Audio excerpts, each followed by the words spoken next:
Hello everyone, आज हमने करना है एक्सरसाइज 2G क्वेश्चन नंबर 12। क्या कहा गया क्वेश्चन में कि if z is equal to E raise to power L x plus M Y into F L x minus M Y show that M curly Z by curly X plus L curly Z by curly Y is equal to 2LM Z. वैसे तो हम exercise कर रहे हैं जिसमें हम question कर रहे हैं कि डिफरेंशियबिलिटी ऑफ कॉम्पोजाइट फंक्शन, लेकिन इसमें कोई भी कॉम्पोजाइट फंक्शन का कॉन्सेप्ट यूज़ हो भी रहा है और नहीं भी, और कहा भी नहीं है कि हमें कॉम्पोजाइट फंक्शन वाला कॉन्सेप्ट यूज़ करना है। तो इसे मैं डायरेक्ट करके बता दूं कि कैसे करना है। So given z is equal to E raise to power L x plus M Y F L x minus M Y, ये कौन सा फॉर्म है? ये है u डॉट वी वाली फॉर्म है। ठीक, अब मुझे निकालना है curly Z by curly X. Curly Z by curly X का मतलब क्या है कि मुझे z को डिफ्रेंशिएट करना है partially with respect to x, और ये u डॉट वी वाली फॉर्म है तो मुझे पता है d by D X U dot V is equal to U D V by D X plus V D U by D X. ये वाली फॉर्म है, ये वाली फॉर्म यहाँ लिख देते हैं कि first function as it is derivative of second function, तो इसका डेरिवेटिव क्या हो जाएगा? F dash L x minus M Y. अब सिर्फ L x minus M Y के डेरिवेटिव लेना है तो वो क्या हो जाएगा? वो होगा एल, क्योंकि मैंने इसको डिफ्रेंशिएट करा partially with respect to X, तो एक्स का डेरिवेटिव 1 हो जाएगा और एम वाई क्या है? कांस्टेंट है तो उसकी आगे 0 value, plus second function as it is derivative of first function, तो वो as it is e raise to power L x plus M Y. अब L x plus M y का डेरिवेटिव लेना है तो यहाँ पे भी क्या आ जाएगा? यहाँ पे आ जाएगा एल। आप देखेंगे कि L E raise to power L x plus M Y common है, तो मैंने वो कॉमन ले लिया, L E raise to power L x plus M Y into F dash L x minus M Y plus F L x minus M Y. तो ये चीज़ है मेरी करली जेड बाई करली एक्स। अब मुझे निकालना है curly Z by curly Y. वो कैसे होगा? सेम रूल लगाना है, बस अब फ़र्क क्या है कि मुझे डिफ्रेंशिएट करना है partial with respect to Y. U dot V वाली फॉर्म है, U as it is derivative of V वो हो जाएगा F dash L x minus M Y. अब एल एक्स क्या है? कांस्टेंट है, उसकी डिफ्रेंशिएशन 0 होगी जब मैं विद रिस्पेक्ट टू वाई इसको डिफ्रेंशिएट करूँगा, एंड माइनस एम वाई की डिफ्रेंशिएशन हो जाएगी माइनस एम वाई के साथ 1 होगी और minus m as it is आ गया, plus v as it is and differentiation of u की differentiation e raise to power L x plus M y and l x plus M y की further करेंगे तो यहाँ से क्या बचा? एम। अब आप देखेंगे कि एम और e raise to power L x plus M Y common, मेरे पास बचा f L x minus M y, and ये माइनस यहाँ पे minus f dash L x minus M Y, ये वाली चीज़। ये करली जेड बाई करली वाई। इन्होंने क्या करा है? इन्होंने करली जेड बाई करली एक्स को किससे मल्टीप्लाई कराया? एम से, तो हम दोनों तरफ एम से मल्टीप्लाई करा देते हैं, यहाँ भी एम आ गया। करली जेड बाई करली वाई को किससे मल्टीप्लाई कराया? एल से, तो यहाँ से भी हमने एल से क्या करा दिया? मल्टीप्लाई। फिर इन्होंने क्या कराया? उसे ऐड, तो हम भी कर लेते हैं adding 1 and 2। Adding 1 and 2 add करने पे क्या होगा? दोनों इक्वेशन हम ऐड करेंगे तो ये देखिए L M E raise to power L x plus M Y, L M E raise to power L x plus M Y, ये वाला फंक्शन सेम है, ये वाला फंक्शन प्लस में है और यही वाला सेम फंक्शन किस में? नेगेटिव में। तो ये और ये वाली चीज़ आपस में क्या हो जाएगी? कैंसिल। लेकिन l M E raise to power L x plus M Y into F L x minus M Y और l M E raise to power L x plus M Y into F L x minus M Y, ये क्या है? Same है, ये वाली चीज़ ये वाली चीज़, तो ये ऐड हो जाएगी। तो ये क्या बन जाएगा? ये बन जाएगा 2 L M E raise to power L x minus M plus M Y F L x minus M Y, और ये है M curly Z by curly X plus L curly Z by curly Y. यहाँ से ये क्या बना? 2LM, और ये सारी चीज़ क्या है? ये तो जेड ही है, यहाँ से अगर आप देखेंगे तो ये सारी चीज़ क्या है, ये z है। तो मैं कह सकता हूँ कि ये वाली चीज़ क्या बनी, ये बन गई z। और यही चीज़ हमें प्रूव करनी थी, हैंस प्रूव्ड। तो आपने अभी देखा कि हम ज़रूरी नहीं है कि मैंने वही कॉन्सेप्ट लगाना है डिफरेंशिएबिलिटी ऑफ कॉम्पोजिट फंक्शन वाला, मैं विदाउट यूज़ उसको यूज़ किए बिना भी मैंने क्वेश्चन सोल्व कर दिया है। तो उम्मीद है आप ये क्वेश्चन समझ गए होंगे। आप करते हैं नेक्स्ट क्वेश्चन, क्वेश्चन नंबर 13।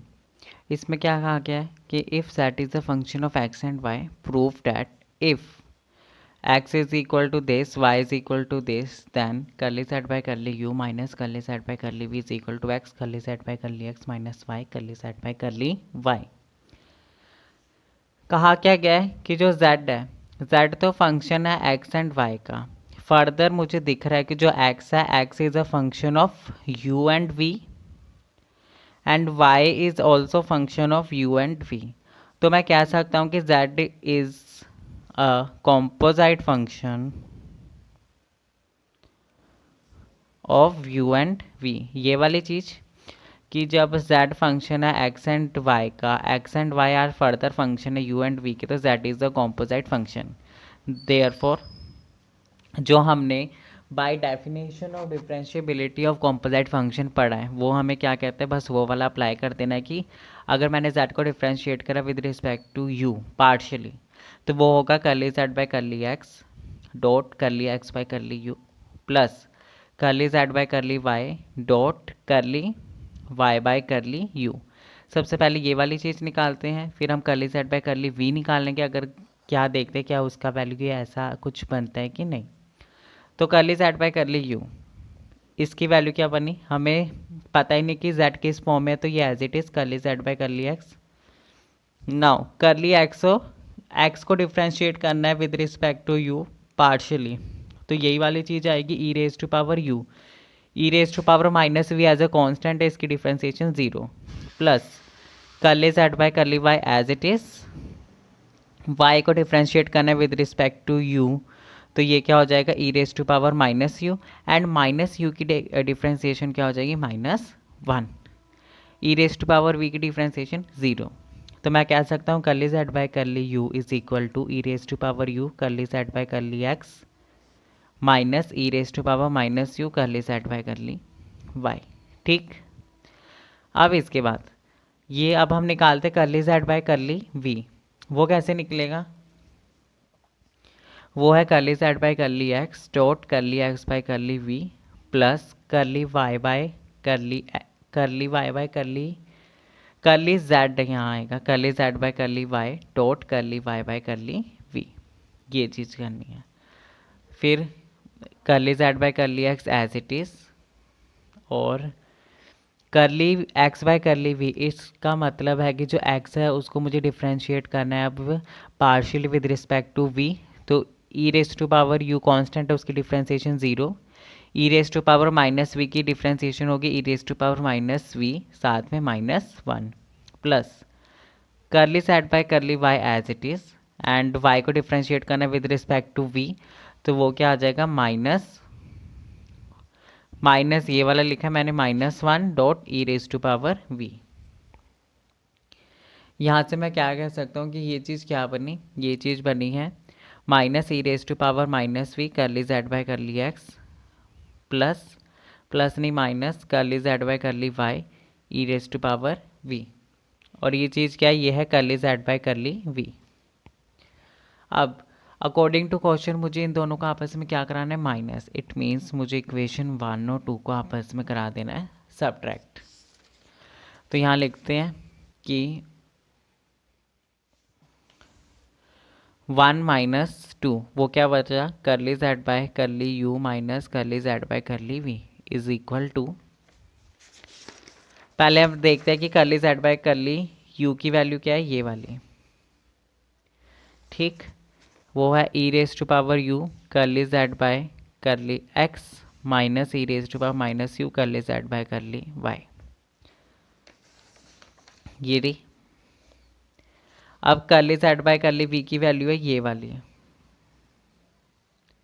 ठीक, माइनस एज इट इज़, और साथ में minus e raise to power minus v curly z by curly x minus e raise to power v curly z by curly Y. एक बार देख लूँ यही value थी, तो यस यही वैल्यू थी। अब आगे करते e raise to power u curly z by curly x minus e raise to power minus u curly z by curly y minus minus plus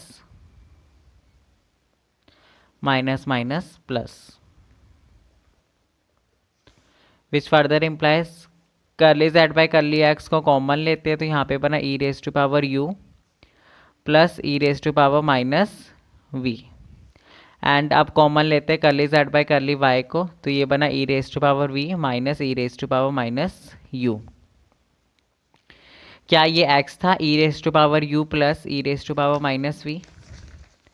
तो आप देखेंगे yes ये तो x की value है और y की value e raise to power minus u minus e raise to power v. E raise to power minus u अगर मैं देखूँ तो बीच में आना है माइनस, तो मैंने माइनस कॉमन लिया। ये वाली चीज़ आगे आगे e raise to power minus u और e raise to power v कहाँ चल गया पीछे, तो यही वाली चीज़ बनी, ये वाली चीज़ बन गई जब मैंने क्या लिया माइनस कॉमन लिया। तो ये बना कर ली z by curly x into x minus y curly z by curly Y, Y की जगह ये वाली टर्म। तो यहाँ से क्या कर दिया हमने प्रूव कर दिया। ये वाला क्वेश्चन ऐसे करना था, सिंपल था, एक बार आप प्रैक्टिस करेंगे तो हो जाएगा। अब हम देखते हैं नेक्स्ट क्वेश्चन।